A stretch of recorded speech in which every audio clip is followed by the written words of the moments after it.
বাদামি গাছফড়িং এর জন্য অনুকূল পরিবেশ। এরা গোমটা আবহাওয়া বা ভ্যাপসা গরম এইরকম আবহাওয়া পছন্দ করে। এরা সরাসরি রোদ বা আলো পছন্দ করে না। আলো বাতাস কম যে সমস্ত জায়গায়, সেই জায়গায় এরা আশ্রয় নেয় এবং এখানেই তারা বংশ বিস্তার করে।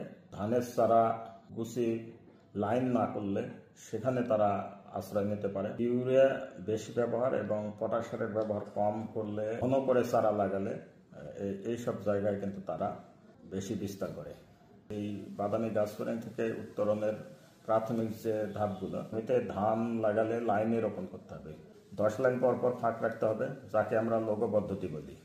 জমিতে অতিরিক্ত ইউরিয়া সার ব্যবহার না করা এবং জমিতে পটাশ সারের ব্যবহার বৃদ্ধি করা। জমিতে যাতে আলো বাতাস চলাচল করতে পারে, এই জন্য জমি বিলি কেটে দিতে হবে। আপনার ক্ষেত নিয়মিত পরিদর্শন করতে হবে এবং গোড়ায় পর্যবেক্ষণ করতে হবে যে এই প্রকার প্রাদুর্ভাব আছে কিনা, উপস্থিতি জানতে হবে।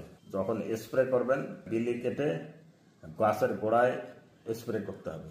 বাদামি গাছফড়িং এর জন্য যেসব গ্রুপের ওষুধ স্প্রে করার জন্য সাজেস্ট করা হয়: isoprocarb 75 WP, thiamethoxam 25 WP, isoprocarb plus thiamethoxam pymetrozine 50 WG অনুমোদিত হারে জমিতে স্প্রে করে এর প্রভাব থেকে রক্ষা পেতে পারে।